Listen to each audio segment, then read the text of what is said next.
નમસ્કાર વિદ્યાર્થી મિત્રો, બુકબર્ડમાં આપ સૌનું હાર્દિક સ્વાગત કરું છું. આજે આપણે જોઈએ 12 ડિસેમ્બર 2020ના રોજના અતિ મહત્વના પ્રશ્નો, તેમાં આપણે ચર્ચા કરીએ.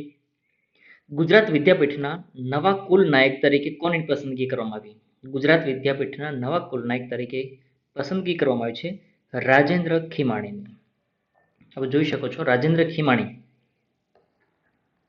ગુજરાત વિદ્યાપીઠના નવા કુલ નાયક તરીકે રાજેન્દ્ર ખીમાણીની પસંદગી કરવામાં આવી છે.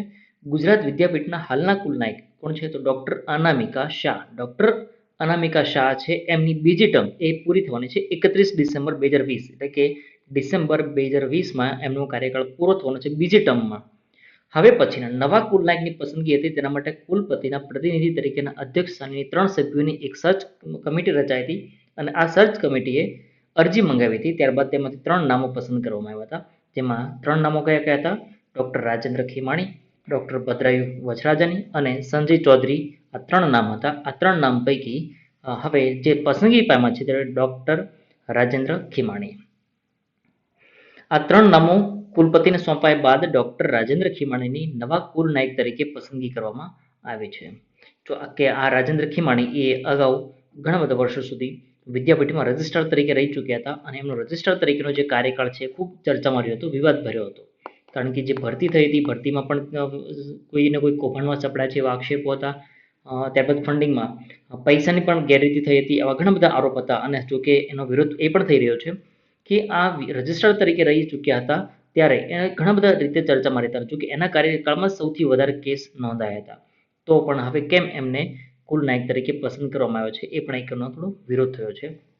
તેમણે એગ્રીકલ્ચર યુનિવર્સિટીમાં અધ્યાપક તરીકે પણ એમને કામ કરી ચૂક્યા છે અને કૃષિ સંશોધનમાં પણ એમનું ઘણું બધું નામ જાણીતું છે. આપણે વાત કરીએ ગુજરાત વિદ્યાપીઠ. તો ગુજરાત વિદ્યાપીઠની સ્થાપના ક્યારે કરવામાં આવી હતી?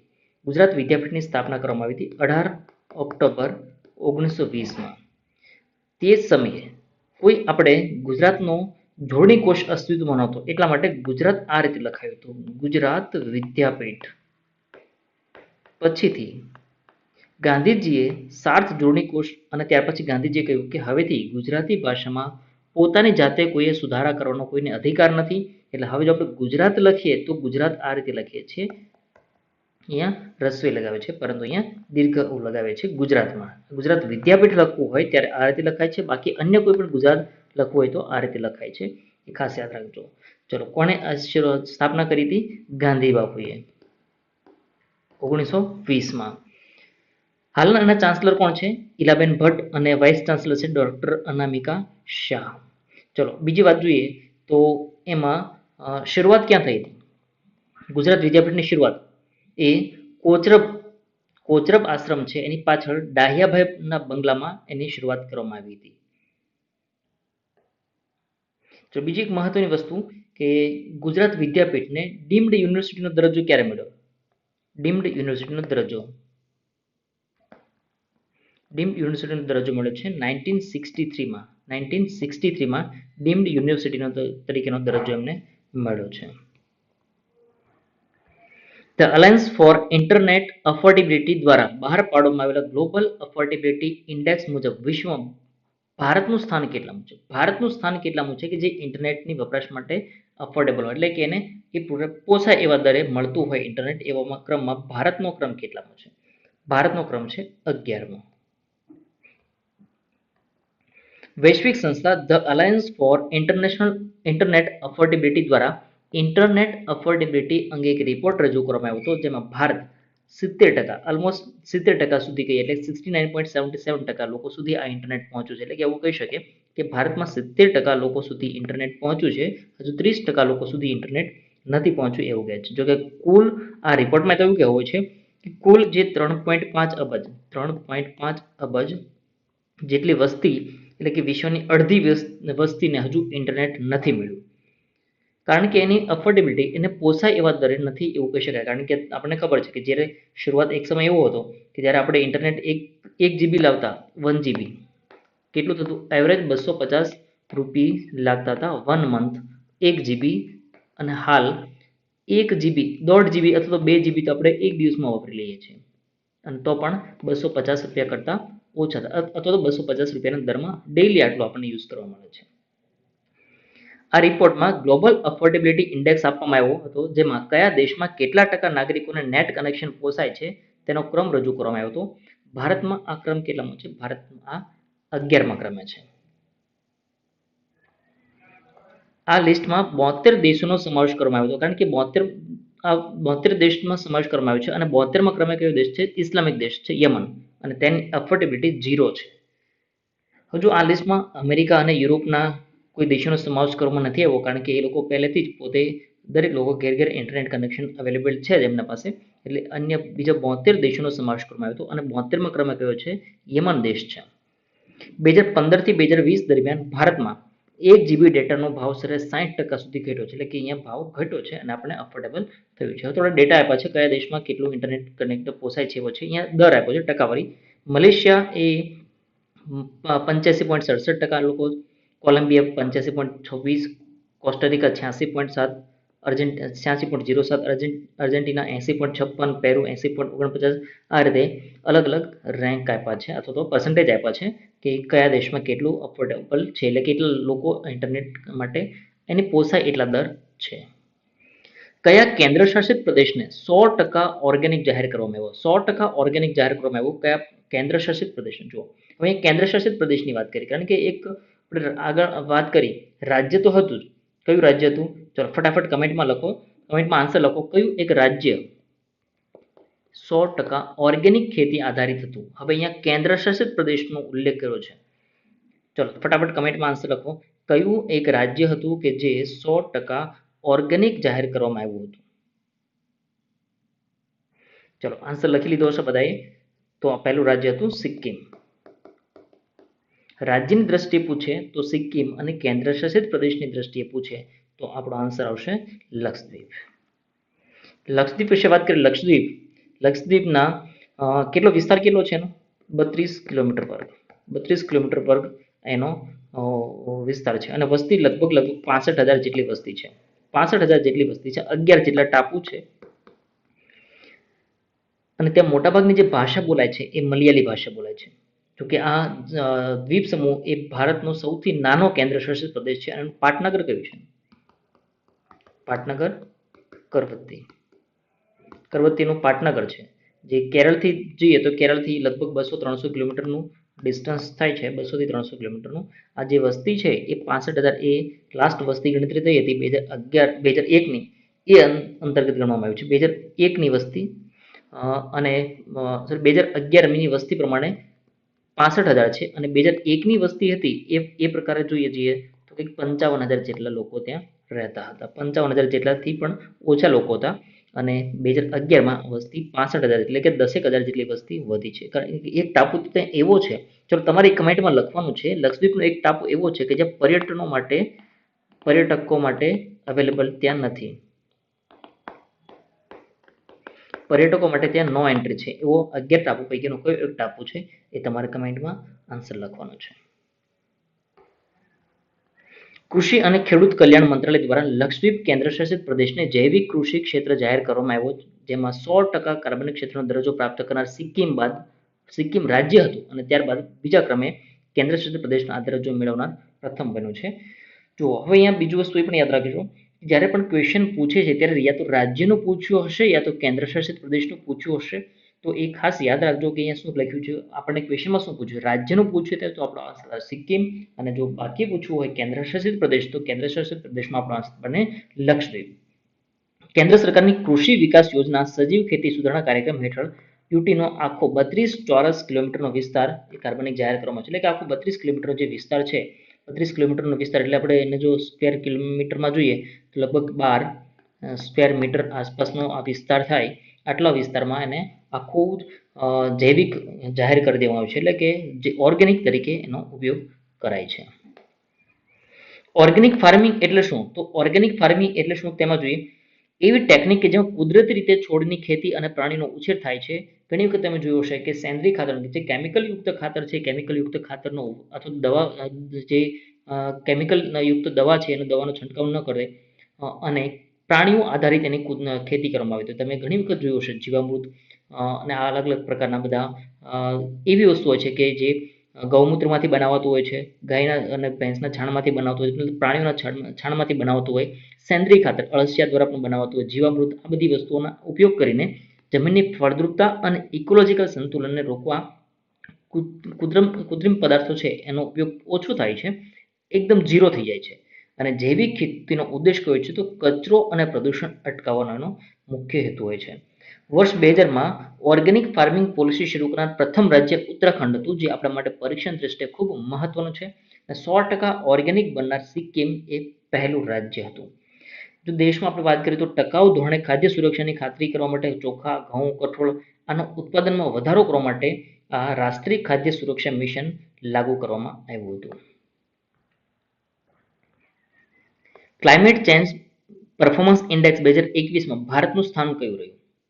ક્લાઇમેટ ચેન્જ પરફોર્મન્સ ઇન્ડેક્સ 2021માં ભારતનું સ્થાન કયું છે? જો અહીંયા 2021નો આપ્યો છે, પણ જે ડેટા આપવામાં આવ્યો છે 2020નો ડેટા આપવામાં આવ્યો છે, એટલે અહીંયા ભૂલ ના થાય એ ખાસ યાદ રાખજો. ભલે ઇન્ડેક્સનું નામ આપ્યું છે 2021નું, પરંતુ એકચ્યુઅલ જે ડેટા આપવામાં આવ્યો છે, ડેટા કયા વર્ષમાં લેવામાં આવ્યો છે? 2020નો ડેટા લેવામાં આવ્યો છે. અને તેમાં ભારતનું સ્થાન કેટલામું છે? ભારતનું સ્થાન છે 10મું સ્થાન છે. તો કદાચ તમે પ્રેસ કોન્ફરન્સ એક હતી એ જો તમે જોયું હોય, સાંભળ્યું હોય, તો એમાં પણ તમે નોંધો છે કે ડેટા છે આપણા ભારતના તરફમાં એટલો બધો ફેવર કરે છે કે તમે અહીંથી જોઈ શકો કે ડિફરન્ટ કન્ટ્રીઝ કન્ટ્રીબ્યુશનની વાત કરીએ તો જુઓ હવે અહીંયા શું થશે કે જે પણ કન્ટ્રી છે એનું નામ લખ્યું છે, ટન્સ પર કેપિટલ કેટલું છે એ નામ લખ્યું છે, અને CO2નું એમિશન્સ પર્સન્ટેજ ઓફ વર્લ્ડ ટોટલમાં નામ લખ્યું છે. આપણું ભારતનું કેટલું છે? ગ્રીન ઝોનમાં છે, 6.8% જ છે, 6.8%. જ્યારે ચીનની વાત કરીએ તો કેટલું છે? 30%. અને ટન્સ પર કેપિટા તો 1.9 ટન પર કેપિટા 2019નો ડેટા બતાવે છે. બાકીના અન્ય દેશો જુઓ, યુનાઇટેડ સ્ટેટ અમેરિકા 15 છે, ત્યારબાદ ચીન 8.12 અને EU 27 દેશો પ્લસ UK એટલે કે યુરોપિયન યુનિયન અને યુકેની સાથે મળી જોઈએ તો 6.47, કે જે ખૂબ જ ક્રિટિકલ કહી શકાય. આપણું ભારતનું પરફોર્મન્સ જુઓ. બીજા એક સ્લાઇડમાં જોઈએ કે અહીંયા જે ક્લાઇમેટ પેરિસ એગ્રીમેન્ટ થયા હતા, મિત્રો બીજું પણ યાદ રાખજો, પેરિસ એગ્રીમેન્ટ થયા હતા એને આજ રોજ 12 ડિસેમ્બર 2020ના રોજ 5 વર્ષ પૂર્ણ થયા છે. ભારતે આ ક્લાઇમેટ એગ્રીમેન્ટમાં, પેરિસ ક્લાઇમેટ એગ્રીમેન્ટમાં જે એગ્રીમેન્ટ કર્યા હતા, સાઇન કરી હતી, એના 5 વર્ષ પૂરા થયા છે. એ પણ યાદ રાખજો, 12 ડિસેમ્બર 2020ના રોજ. જો હવે અહીંયા જે બતાવ્યું છે કે કયા દેશના લીધે, કયો દેશ એના લીધે વૈશ્વિક તાપમાન કેટલું વધી શકે, અહીંયા બતાવ્યું છે કે 2°C સુધીનું તાપમાન વધી શકે આ દેશના આધારે. અહીંયા જે કોલમ આપી છે એમાં આપવામાં આવ્યું છે કે 3°C તાપમાન વધી શકે, 4°C તાપમાન વધી શકે, 4થી વધારે જેટલું તાપમાન વધી શકે એવા દેશો. જો આપણે ભારતનો ક્રમ છે એ જોવા જઈએ તો ફર્સ્ટ એવો ક્રમ છે કે જે ઓછામાં એટલે કે બહુ ઓછું કાર્બન ડાયોક્સાઇડ ઉત્પન્ન કરશે, જેના લીધે વૈશ્વિક અસર થશે. બાકી જોઈએ ઇન્ડિયા છે, કોસ્ટારિકા છે, ફિલિપાઇન્સ છે, ભૂટાન, ઇથોપિયા, મોરોક્કો અને ઝામ્બિયા, આ બધા દેશો એવા છે.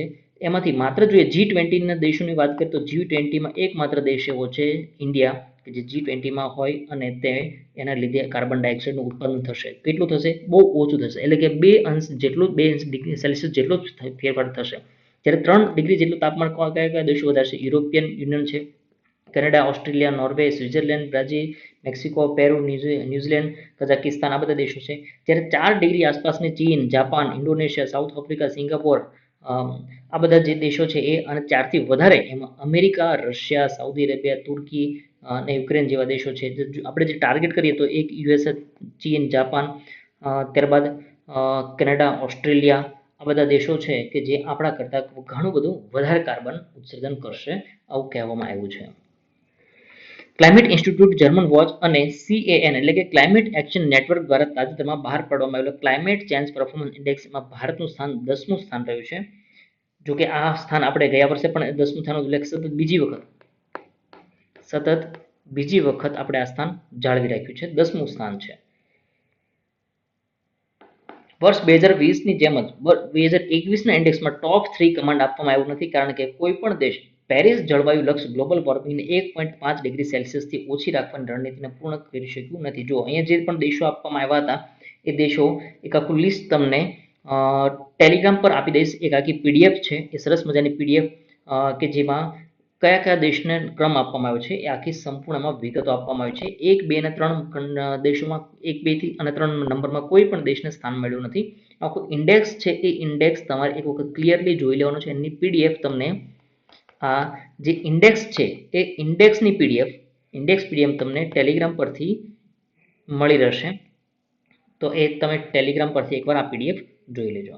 તો એમાં 1 થી 3 નંબર કોઈને નથી આપ્યા, કારણ કે જે 4 અલગ અલગ કેટેગરીઝ આપી છે, આ અલગ અલગ કેટેગરી પણ ટેલિગ્રામમાં મૂકી દઈશ.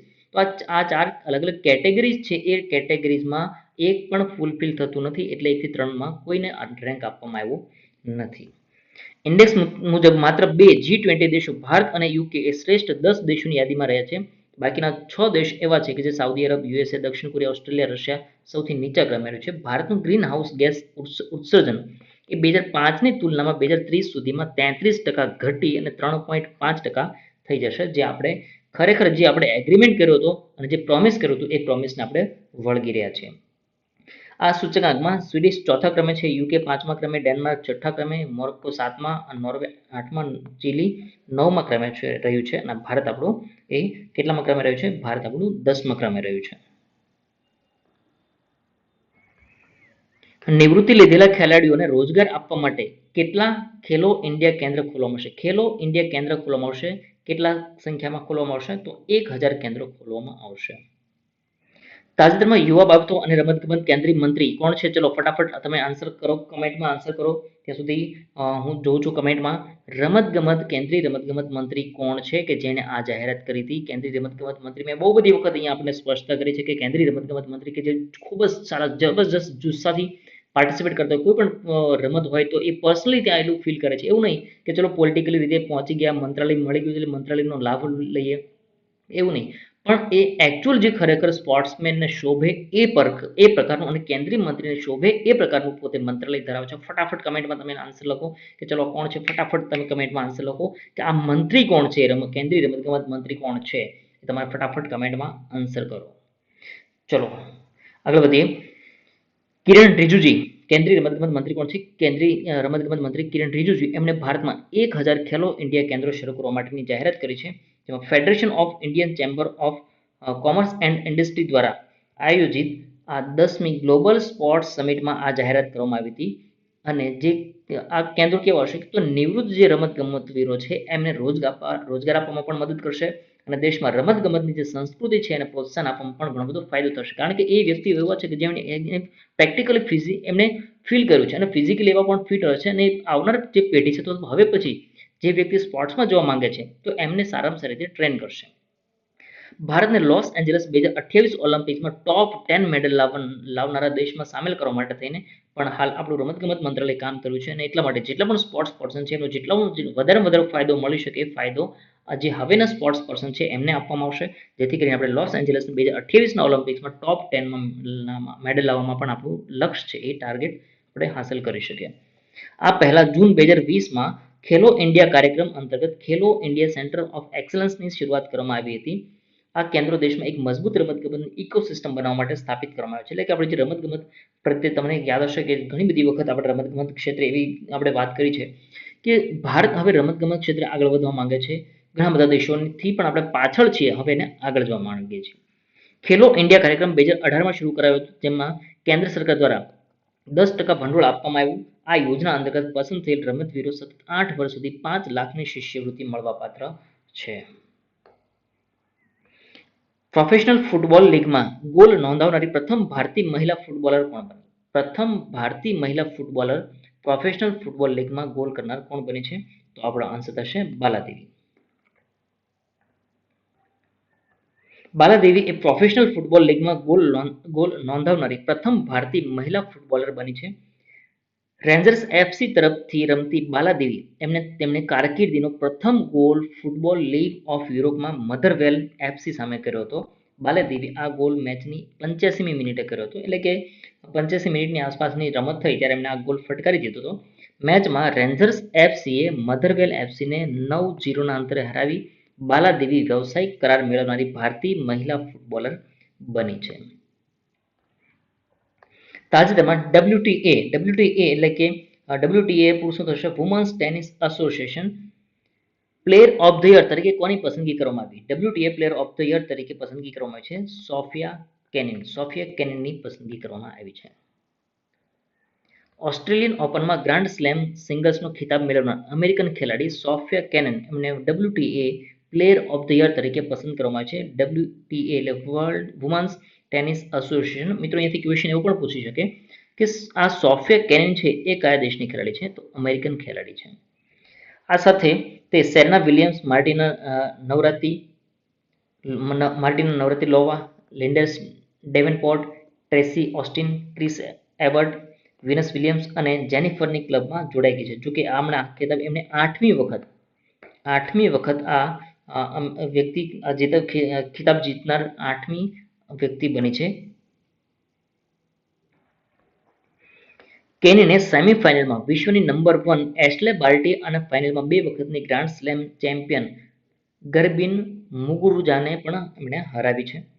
કેનિન ફ્રેન્ચ ઓપનની ફાઇનલમાં પણ પહોંચી ગઈ છે અને વિક્ટોરિયા અજારેકાને comeback player of the year તરીકે પસંદ કરવામાં આવી છે. દર વર્ષે ઇન્ટરનેશનલ યુનિવર્સલ હેલ્થ કવરેજ ડેની ઉજવણી ક્યારે કરવામાં આવે છે? ઇન્ટરનેશનલ યુનિવર્સલ હેલ્થ કવરેજ ડેની ઉજવણી કરવામાં આવે છે 12 ડિસેમ્બરના રોજ. અહીંયા જોઈ શકો છો 12 December. Health for all, protect everyone. દર વર્ષે 12 ડિસેમ્બરના રોજ વૈશ્વિક સ્વાસ્થ્ય આવરી લેતો આંતરરાષ્ટ્રીય દિવસ એટલે કે ઇન્ટરનેશનલ યુનિવર્સલ હેલ્થ કવરેજ ડેની ઉજવણી કરવામાં આવે છે. પ્રથમ ઉજવણી ક્યારે કરવામાં આવી હતી? તો પ્રથમ ઉજવણી કરવામાં આવી હતી 2012માં, એટલે કે 12 ડિસેમ્બર 2012માં. કારણ કે સંયુક્ત રાષ્ટ્રની સામાન્ય સભા યુએનજીએ એમણે 2012માં આ દિવસ ઉજવવાની જાહેરાત કરી હતી. Health for all, protect everyone. ચલો મિત્રો, જોઈએ હવે આજના ટોપિક્સ વિશે વાત કરીએ. IATA ટ્રાવેલ પાસ શું છે? તો international air transport association corona મહામારી પછી આંતરરાષ્ટ્રીય હવાઈ મુસાફરીને સુરક્ષિત રીતે રજૂ કરવા માટે આગામી વર્ષ 2021ના પ્રારંભથી, એટલે કે ક્યારથી શરૂ કરશે? તો જાન્યુઆરી 2021થી digital health certificate IATA travel પાસનું ટ્રાયલ લોન્ચ કરશે. આફ્રિકા જતા પેસેન્જર માટે યલો ફીવરનું સર્ટિફિકેટ પણ ફરજિયાત રહેશે. ટ્રાવેલ પાસ મુસાફરી માટે કોરોના વાયરસ સંબંધિત તમામ જરૂરિયાત અને નિયંત્રણોની માહિતી હશે. આ ઉપરાંત તેમાં વિશ્વભરની એરલાઇન્સ અને બોર્ડર ઓફિસર્સને બતાવવા માટે જે જરૂરી ટેસ્ટિંગ હોય આ ટેસ્ટિંગ સંબંધિત તમામ માહિતી પણ ત્યાંથી હશે. ટ્રાવેલ પાસ બધા માટે સમાન હેલ્થ સર્ટિફિકેટનું કામ કરશે. તે સરકાર, એરલાઇન્સ, એક્રેડિટ લેબોરેટરીઝ અને મુસાફરોને સ્વીકાર્ય હશે અને તેને લીધે આંતરરાષ્ટ્રીય મુસાફરી જે છે એને પણ ઘણી બધી સરળતા બનશે. અહીંયાથી બીજું શું ફાયદો થશે કે લોકોને જો ક્વોરન્ટાઇન કર્યા વગર આંતરરાષ્ટ્રીય મુસાફરી કરવી હોય એના માટે સરહદો ખુલ્લી કરવા માટે આ પાસ જરૂરી બનશે. અમેરિકાના તમામ 50 રાજ્યોએ ચૂંટણીનું ફાઇનલ પરિણામ જાહેર કરી દીધું. અમેરિકામાં કેટલા રાજ્યો છે? 50 રાજ્યો છે. 50 રાજ્યો છે. એ પણ વધતા પણ નથી, ઘટતા પણ નથી. એવું નહીં કે આપણા દેશમાં જે રીતે રાજ્યો વધઘટ થાય છે એમ ત્યાં ફિક્સ 50 રાજ્યો છે. જોકે એના વિશે ઘણી બધી કોન્ટ્રોવર્સી પણ થયેલી. 7 થી 8 રાજ્યો એવા છે કે એમણે વિચાર્યું હતું કે અમે જતા રહીશું, અલગ થઈ જઈશું, પણ હવે ત્યાંથી અલગ થવા માંગતા નથી. અમેરિકાના પ્રમુખ પદની ચૂંટણીના તમામ ઇલેક્ટોરલ મતોનું પરિણામ જાહેર કરવામાં આવ્યું છે. બધા જ રાજ્યો અને ડિસ્ટ્રિક્ટ ઓફ કોલંબિયાએ રિઝલ્ટ પણ જાહેર કરી દીધું છે. કુલ 538માંથી વિજેતા ઉમેદવાર જો બાઇડેન છે એમને 306 મત મળ્યા છે અને ડોનાલ્ડ ટ્રમ્પને 232 મત મળ્યા છે. 74 મતનું ડિસ્ટન્સ છે. જો વ્હાઇટ હાઉસનો પ્રવેશ મેળવવો એટલે કે પ્રેસિડેન્ટ બનવા માટે 270 મત મેળવવા જરૂરી છે. તો 270 મતમાંથી મત જરૂરી છે, જેમાં ડોનાલ્ડ ટ્રમ્પને 232 મળ્યા છે, જ્યારે જો બાઇડેનને 306 મત મળ્યા છે. સૌથી વધારે મત કયા રાજ્ય પાસે છે? કેલિફોર્નિયા પાસે સૌથી વધારે છે 55, અને પછી 38 ટેક્સાસને 38 મત હોય છે. ચૂંટણીની પ્રક્રિયા ખૂબ જટિલ, અઘરી, એટલી બધી ડેન્જર છે ને અમેરિકાની પ્રેસિડેન્ટની ચૂંટણી કે માથું ભમી જાય એટલી જબરજસ્ત અઘરી છે. એના માટેનો વિડીયો તમને શોર્ટ ટાઈમમાં આપણી જે પેઇડ યુઝર છે એના માટે એપ્લિકેશનમાં મળી રહેશે. દિલ્હીમાં ગણતંત્ર દિવસની પરેડમાં આ વખતે અયોધ્યામાં બની રહેલ રામ મંદિરની ઝાંખી જોવા મળશે. દિલ્હીની જે પરેડ સ્વતંત્રતા દિવસની પરેડમાં અયોધ્યાની ઝાંખી જોવા મળશે. તેનો પ્રસ્તાવ ઉત્તર પ્રદેશની સરકારે કેન્દ્રને મોકલ્યો હતો અને કેન્દ્ર સરકારે આ પ્રસ્તાવને મંજૂર કરી દીધો છે, જેમાં ભગવાન રામ સાથે જોડેલી કથાઓની ઝાંખી કરવામાં આવશે. 26મી જાન્યુઆરી જે પરેડ યોજાય છે આ પરેડમાં રાજ્યોની અલગ અલગ જે રાજ્યો છે એની અલગ અલગ કૃતિઓ ત્યાં રજૂ કરવામાં આવતી, ટેબ્લો રજૂ કરવામાં આવતો હોય છે. આ વખતે ઉત્તર પ્રદેશથી રામ મંદિર મોડેલ રજૂ કરવામાં આવશે. લાકડા અને ફાઇબરથી તેને તૈયાર કરવામાં આવશે. વડાપ્રધાન નરેન્દ્ર મોદીએ નવા સંસદ ભવનનો શિલાન્યાસ કર્યો. નવા સંસદ ભવનનો શિલાન્યાસ કર્યો છે. કોણે કર્યો છે? વડાપ્રધાન નરેન્દ્ર મોદીએ કર્યો છે. નવું સંસદ ભવન વર્તમાન સંસદ ભવનની નજીકમાં જ બની રહ્યું છે. આ ત્રિકોણાકાર ઇમારત છે. હાલનું સંસદ ભવન એ વૃત્તાકાર છે. તમે જોયું હશે જે સંસદની ઇમારત બની છે એ હાલની જે સંસદની છે એ વૃત્તાકાર રીતે છે અને જે ત્રિકોણાકાર હવેનું બનશે એ ત્રિકોણાકાર આકારે બનશે. સંસદના વધી રહેલા કામના ભારણે એક નવી ઇમારતની જરૂરિયાત ઉદ્ભવી છે. અત્યારનું જે સંસદ ભવન છે એ બ્રિટિશ સમયમાં બનેલું છે જે લગભગ 93 વર્ષ જૂનું છે અને તેમાં હાલના એના સ્થાને આ અતિ આધુનિક આવી વ્યવસ્થા લાવવામાં આવશે. કારણ કે એવું પણ નોંધાયું હતું કે ચોમાસાની સિઝનમાં સંસદ ભવનમાં પાણી ટપકે છે, પ્લમ્બિંગની પણ તકલીફ છે, સાઉન્ડની પણ, ઓડિયો અને વિઝ્યુઅલની પણ તકલીફ છે, એ સિવાયની સફોકેશનનો પણ પ્રોબ્લેમ ઘણા બધા થાય છે. બટ હવે જે આ નવું બનાવવામાં આવશે એ અલગ પ્રકારનું બનાવવામાં આવશે. સંસદના નવા ભવનમાં નીચલું ગૃહ એટલે કે લોકસભા એના માટે 888 સીટો રહેશે અને આ લોકસભા એ ભોયરામાં બનાવશે, અંડર બેઝમેન્ટમાં બનાવશે. જ્યારે ઉપલું ગૃહ તો આપણે ઉપલા ગૃહને કઈ શબ્દ આપીએ છીએ? રાજ્યસભા. તો એના માટે 384 સીટો બેસી શકે એટલી કેપેસિટી બનાવવામાં આવી છે. ભારતમાં અત્યારે લોકસભામાં 543 અને રાજ્યસભામાં 245 સીટ છે. જે નવું સંસદ ભવન બનશે એમાં સંયુક્ત બેઠક દરમિયાન 1272 સભ્ય બેસી શકશે એટલી કેપેસિટી બનાવવામાં આવશે. આપ અહીંયા જોઈ શકો છો એક જે વ્યૂ બતાવવામાં આવ્યો છે નવું સંસદ ભવન અને જૂનું સંસદ ભવન બતાવ્યું છે. જે જૂનું સંસદ ભવન છે અહીંયા જોઈ શકો છો તમે અને જે હવે નવું બનવા જઈ રહ્યું છે નવું સંસદ ભવન આ રીતે છે. બંને બાજુમાં છે. ખર્ચો કેટલો થશે? તો 971 કરોડ રૂપિયાનો ખર્ચ તૈયાર થશે. અને કેટલા મીટરમાં છે? તો 64,500 ચોરસ મીટરમાં ફેલાયેલું છે. લોકસભાની સીટો 888 અને રાજ્યસભાની સીટો 326 અને બંને સંસદનો હોલમાં બેસવા માટે 1224 લોકો એક સાથે બેસી શકે એટલી કેપેસિટી છે. ઓગસ્ટ 2022માં યા તો સપ્ટેમ્બર 2022માં થઈ જશે. બટ જે ઓફિશિયલ ડેટા હતો તો એમાંથી એવું કહેવામાં આવ્યું હતું કે 15 ઓગસ્ટના સમય સુધીમાં આ નવું સંસદ ભવન કાર્યરત થઈ જશે. વ્યવસ્થા અમદાવાદની HCP મેનેજમેન્ટે એમને ડિઝાઇન તૈયાર કર્યું છે. ચલો મિત્રો તમારે કમેન્ટમાં એ આન્સર લખવાનો છે કે આ ડિઝાઇન જે બનાવી છે આ તૈયાર એમાંથી એ વ્યક્તિનું નામ કયું છે? વ્યક્તિનું નામ આપવાનું છે. અહીંયા જે ફર્મ છે એ ફર્મનું નામ આપ્યું છે HCP મેનેજમેન્ટ એ ડિઝાઇન કર્યું છે. અમદાવાદની છે આપણે ગુજરાતની, બટ આમાં વ્યક્તિનું નામ આ તમારે આપવાનું છે. અધરવાઇઝ હું તમને વિડીયોમાં પછીના દિવસના કાલના વિડીયોમાં તમને જણાવીશ આ જે વ્યક્તિ છે એણે અન્ય કઈ ઇમારતોનું પણ નિર્માણ કર્યું છે કે ડિઝાઇન કરી છે એ પણ તમારે બતાવવાનું છે. હવે અહીંયા જો એક શબ્દ તમે સાંભળ્યો હશે, એક શબ્દ તમને ઘણી વખત અવારનવાર ક્યાંક ને ક્યાંક સાંભળવા મળ્યો હશે, central vista project. Central vista project એટલે શું? તો સેન્ટ્રલ વિસ્ટા પ્રોજેક્ટ એટલે કે એ રાષ્ટ્રપતિ ભવન છે ત્યાંથી લઈ અને ઇન્ડિયા ગેટ સુધીનો જે હરિત પથ છે અથવા તો જેને આપણે રાજપથ કહીએ છીએ, આ રાજપથ 3 કિલોમીટરનો છે. તો આ વિસ્તારને જ આપણે એને નામ આપી દીધું છે સેન્ટ્રલ વિસ્ટા પ્રોજેક્ટ. અહીંયા તમે જોઈ શકો છો અલગ અલગ પ્રકારની જે 50 મીટરની ઊંચાઈનું છે, 300 ટન કન્સ્ટ્રક્શન વેસ્ટ એમાંથી નીકળશે. 93 વર્ષ જૂનું જે હાલનું જે સંસદ ભવન છે એ છે. એ સમયે જે તે સમયે 83 લાખ રૂપિયાનો ખર્ચ થયો હતો. 12 ફેબ્રુઆરી 1921ના રોજ એનો પાયો નખાયો હતો. આપણા માટે મહત્વનું છે અને 1927માં એનું બાંધકામ પૂરું થયું હતું. અમેરિકી સંસદની જો વાત કરીએ તો અમેરિકન સંસદ એમને 1800ના વર્ષમાં બન્યું હતું. ચીનનો ગ્રેટ હોલ ઓફિસીસ એ 1953માં 1959માં બન્યો હતો.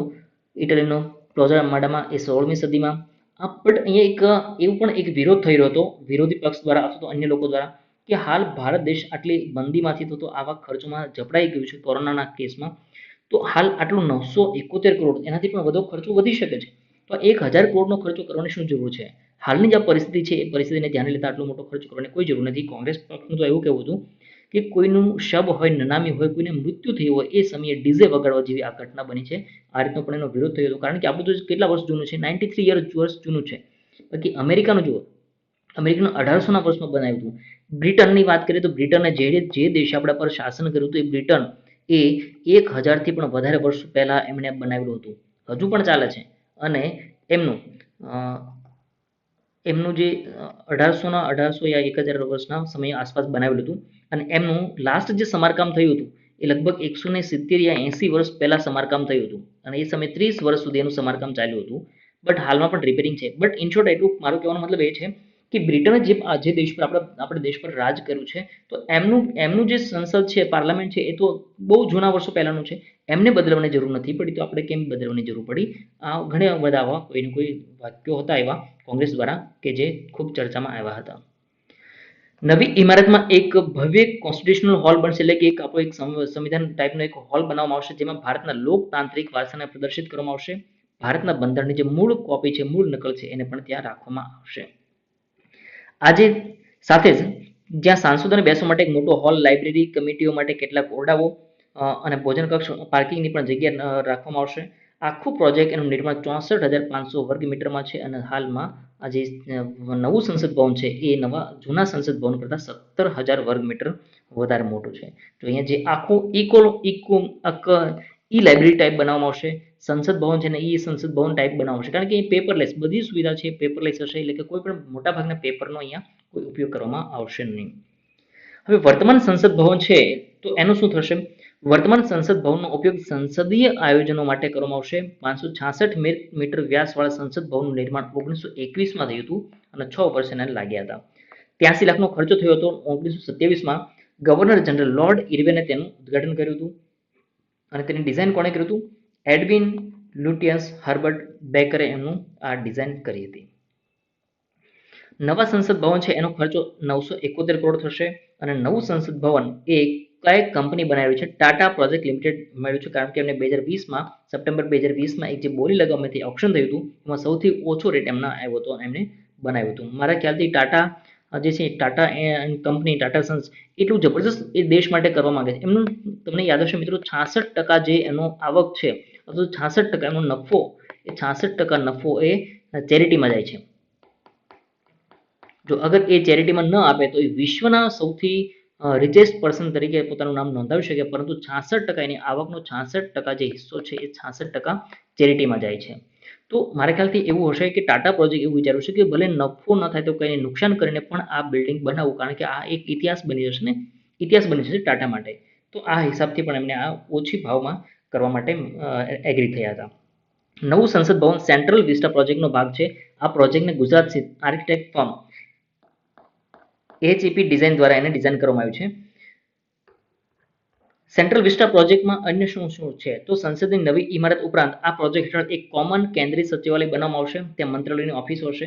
રાષ્ટ્રપતિ ભવનથી ઇન્ડિયા ગેટ સુધી 3 કિલોમીટર લાંબુ જે રાજપથ છે એને પણ હવે નવું રૂપ આપવામાં આવશે. મિત્રો આ જે વિસ્તાર છે એને જ આપણે સેન્ટ્રલ વિસ્ટા કહીએ છીએ. સેન્ટ્રલ વિસ્ટા એને જ કહીએ છીએ. વડાપ્રધાન કાર્યાલય અને તેના આવાસને પણ સાઉથ બ્લોકમાંથી લઈ જવામાં આવી શકે છે અને જે ઉપરાષ્ટ્રપતિનો આવાસ એને નોર્થ બ્લોકમાંથી પણ લઈ જઈ શકાય છે. મિત્રો બીજું જુઓ કે સાઉથ બ્લોક છે એને સંગ્રહાલયમાં પણ ફેરવી નખાશે અને જે પ્રોજેક્ટ છે એ કેન્દ્રીય સચિવાલય માટે ઉદ્યોગ ભવન, એ સિવાય કૃષિ ભવન અને શાસ્ત્રી ભવનની ઇમારતોને પણ તોડીને ફરીથી પાછું આ નવું બિલ્ડિંગ બનાવવામાં આવશે, કારણ કે આ બિલ્ડિંગ બનાવવામાં આવશે એ એવી વ્યવસ્થા સાથે બનાવવામાં આવશે કે જે સાંસદો છે અને સાંસદોની ઓફિસ એને પણ અનુરૂપ હશે અને અમુક અંશે એ અંડરગ્રાઉન્ડ અથવા તો બેઝમેન્ટમાં પણ એને એક આખું ટનલ જેવું બનાવી દેવામાં આવશે, જેથી કરીને એક ઓફિસથી બીજી ઓફિસ પણ સારી રીતે જઈ શકાય અને અમુક સુફિયા સુરંગો પણ અહીંયા મૂકવામાં આવે એવી ચર્ચા થયેલી છે. તો મિત્રો આ હતા આપણા 12 ડિસેમ્બર 2020ના રોજના અતિ મહત્વના પ્રશ્નો, તેના વિશે આપણે ચર્ચા કરી. મળીએ નેક્સ્ટ વિડીયોમાં. Thank you for watching Googles current affair.